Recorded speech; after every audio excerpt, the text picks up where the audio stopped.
Hey everyone, I'm your host, Stephen Davis, and I'm joined by my co-host and part-time stunt double of Vin Diesel, Jeffrey Gardner, for the first episode of the season 3 of Lost Bots.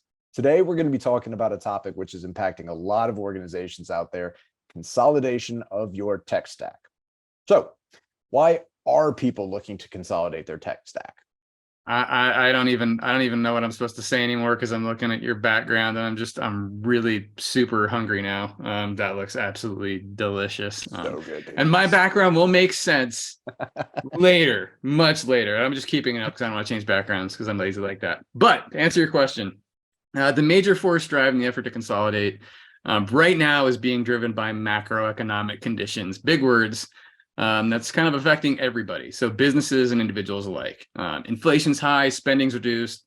Hearing about layoffs occurring left and right in the news, fears of recessions, not recessions.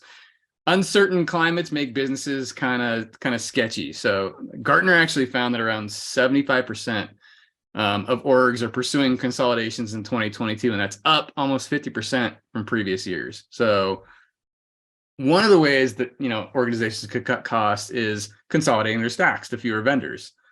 Why? So they could take advantage of pricing discounts. Most vendors are always trying to land. You're going to get a lot of air quotes today. Land more customers, but they can very easily increase revenue by expanding product adoption within their existing customer base. So they're more likely to do those discounts when adopting multiple products from their portfolio. Sorry, dude. It's so hot. You even did that. All right, yeah. So it sounds like consolidation can definitely help reduce the actual costs and everything. But are there any other benefits? Yeah, I mean, money's always on the mind. Cream, Wu-Tang, cash was everything around you. But consolidating the stack has a number of additional benefits. So almost paradoxically, it can actually help improve your security posture. We all have a lot of tools, but do those tools all work well together? Are they integrated? Can they even be integrated? And how much time is wasted jumping between multiple solutions to accomplish a single task? The key point here is pretty simple, and I'm going to throw out a lot of colloquial things that you probably have heard. More doesn't necessarily equal better. Quality over quantity just basically means solutions can provide the protection that you need on an integrated platform is the goal for postural improvement. But since we're talking about simplifying things, and I'm a simple man, I like simple things, consolidation can also reduce complexity, both operationally and on other levels. So you got that platform. That means you can make better, faster decisions. And conversely, you can have a reduction in metrics because, if you can't measure it, it doesn't exist. So things like mean time to remediation. And then at the management level, so for you team managers, directors, and above, consolidation helps with vendor management, or the one throat to choke, like I did this too. As most of us have probably heard, whether it's dealing with support issues, renewing contracts. Consolidation basically means less time chasing down vendors for problems, issues, feature requests, and more time improving your programs. All right, that makes sense. But what about what are some of the gotchas that you can think of? There are definitely gotchas. And one of the biggest ones that I found when having this discussion with people, even at leadership and other companies, is if you're practicing defense in depth and utilizing layered security principles, people tend to consolidate within the layers rather than across functions. And layers and functions meaning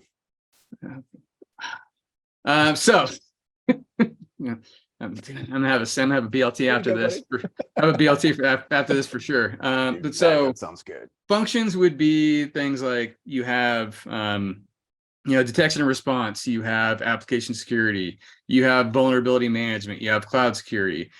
Layered security would be like if you have network, endpoint, application, data. So say you have like in the endpoint layer, within it would lie endpoint protection and maybe MDR.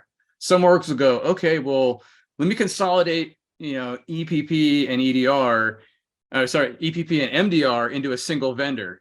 By consolidating the solutions, what you're actually doing is introducing additional risk, and you may actually be reducing your security posture. So my line with this one is basically like, what if an attacker manages to evade your EPP solution, and that EPP solution is the sole thing that is being utilized by your vendor to provide their MDR functions? So you're essentially, the whole concept of the layer is you want to have, multiple redundancies in place.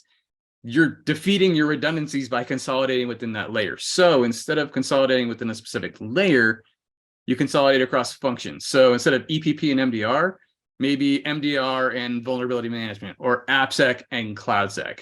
So you can still have those redundancies within layers, but you're consolidating in function.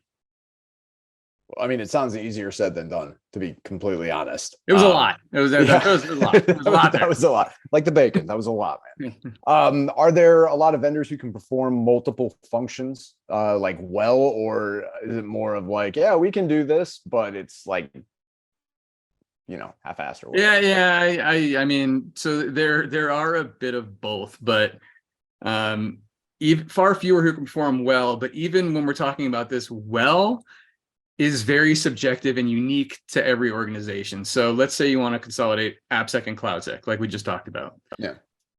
What type of AppSec? SAST, DAST? What type of CloudSec? CSPM, CWPP? Each organization is going to need something different. And even within those specific areas, there's going to be different use cases. So consolidation, first and foremost, requires you to go back and reevaluate those use cases, which I know it sucks. Nobody likes doing it, but are they still relevant? Do some need to be prioritized above others, given that, the threats constantly evolve and change, and your risks change as well? Or have you even been measuring the efficiency of your usage of the tools that you have, metrics, to even make those determinations around your use cases in the first place? Dude, can we go one episode without you spouting out metrics or talking about metrics? Just one. Maybe in the future I'll work on it. I'll cough something out. Bacon. I don't know. I'm down for that. I'm still looking forward to that BLT, man. Like, that's all I'm thinking about right now. But getting back to this episode, do you have any pointers on how someone can reevaluate utilizing like the information that you've just gone over? So air quotes time. Hopefully air quotes, boldface font, flashing lights around, hopefully make it in red just so everybody can see it. When choosing their solutions, you came up with a vendor or solution requirements based on your use cases. If you've done that initial step, everything else that follows will be rather simple. It's much easier to reevaluate. Open up the document you used previously and see if the functionality, of your current product has changed, and you update that document accordingly. So, and you can align your use cases, which you already have and have reevaluated, to address your risks. If you haven't determined your use cases, however, though, don't fret. There is a framework out there that exists which you can use, and it's called Magma. Liquid hot magma. Or management growth metrics. And I've been waiting all episode to do that. Like, it's been, I'm like a dog, like you're holding the phone, like back of my head. But management growth metrics and assessment framework. It basically covers everything from the creation of your use cases to management, growth, and maturity of ones you already may have, and how to utilize use cases to further continuous improvement. The other kind of word that like businesses want to hear, continually getting better. The only problem, the URL for this framework is an absolute nightmare to pronounce. betaverlung.nl. I'm not even gonna try anymore, at least for me. So if you found this video via the Rapid7 blog, you should be able to find the URL in the accompanying text of the article. Or if you found it via YouTube, again, you should be able to find it in the description under the video. Dude, I'm looking at the URL right now, and yeah, good luck. Beta. No, that's right. That's what I said. I'm just gonna paste that in the article, and we'll be good. It's a nightmare. There's a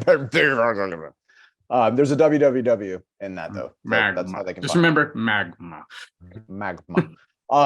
Well, dude, I appreciate it, man. This has been super exciting, and very informative. Exciting. Everybody likes burn.